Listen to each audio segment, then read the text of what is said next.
रात के ठीक 9:40 हो रहे थे। आसमान बिल्कुल काला था, जैसे किसी ने सारी रोशनी निगल ली हो। चारों तरफ सन्नाटा इतना गहरा था कि अपनी ही सांसों की आवाज डराने लगी थी। विक्रम शहर से अपने गांव चंद्रपुर लौट रहा था।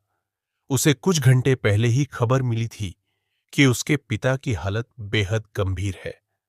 डॉक्टरों ने सिर्फ इतना कहा था, अगर आज नहीं पहुंचे तो फिर कुछ भी बचा नहीं रहेगा। चंद्रपुर जाने का रास्ता एक भयानक और बदनाम जंगल से होकर गुजरता था। लोग कहते थे कि उस जंगल में रात के बाद सिर्फ आवाजें चलती है, इंसान नहीं। आखिरी बस जंगल के किनारे बने पुराने स्टैंड पर छोड़कर चली गई। स्टैंड पर सिर्फ एक जंग लगा बोर्ड था और एक टिमटिमाता हुआ बल्ब जो बार बार बुझ रहा था। विक्रम ने मोबाइल देखा, बैटरी 3%, नेटवर्क शून्य। तभी दूर से किसी वाहन की धीमी आवाज सुनाई दी। तभी एक बहुत पुराना ऑटो धीरे धीरे सामने आकर रुका। ऑटो की हेडलाइट पीली थी, जैसे बहुत सालों से रोशनी नहीं देखी हो। ऑटो के अंदर एक आदमी बैठा था। उसका चेहरा आधा अंधेरे में छिपा हुआ था। सिर्फ उसकी आंखें हल्की रोशनी में चमकती हुई दिख रही थी। ऑटो चालक ने बिना देखे कहा, इस वक्त यहां इस सुनसान जंगल में कोई नहीं आता। तुम यहां क्या कर रहे हो? ये जगह ठीक नहीं।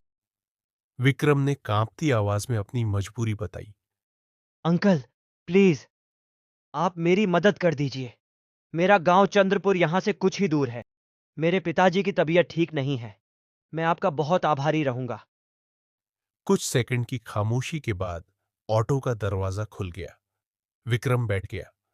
जैसे ही ऑटो जंगल के अंदर घुसा, हवा अचानक ठंडी हो गई। पेड़ इतने पास थे मानो ऑटो को छू लेना चाहते हो। अचानक ऑटो रुक गया। सड़क के बीचों बीच एक काला साया खड़ा था। ऑटो चालक ने गहरी सांस ली और कहा, चिंता मत करो। ये साया भले और अच्छे लोगों को कुछ नहीं करता, लेकिन रात में यहां रुकना समझदारी नहीं है। यह साया उन्हीं को रोकता है जो अपनों से मिलने जा रहे होते हैं। फिर उसने हैंडल कसकर पकड़ा और ऑटो धीरे धीरे आगे बढ़ाया। वो काला साया जैसे जमीन में समा गया। कुछ देर बाद ऑटो गांव के बाहर रुक गया। अब तुम यहां से चले जाओ। मुझे दूसरी तरफ जाना है। मैं ज्यादा देर यहां नहीं रुक सकता। मुझे जल्दी पहुंचना है। अंकल, प्लीज मुझे गांव तक छोड़ दीजिए।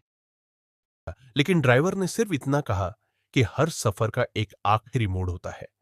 जैसे ही विक्रम नीचे उतरा, जीप पीछे मुड़ी और अंधेरे में गायब हो गई। अब वो पूरी तरह अकेला था। चारों तरफ अजीब परछाइयां हिल रही थी। तभी उसे दूर एक तेल का दिया जलता दिखा। वो उसी तरफ चल पड़ा। कुछ ही देर में उसे अपने गांव की पहली झोपड़ी दिखी। लोग घरों के बाहर खड़े थे। विक्रम दौड़ता हुआ अपने घर पहुंचा। पिता बिस्तर पर थे, बहुत कमजोर। विक्रम को देखते ही उनकी आंखों में चमक आ गई। उन्होंने धीमे से कहा, विक्रम, तुम आ गए। मुझे पता था तुम जरूर आओगे। मुझे तुम्हारी बहुत बहुत याद आ रही थी बेटा।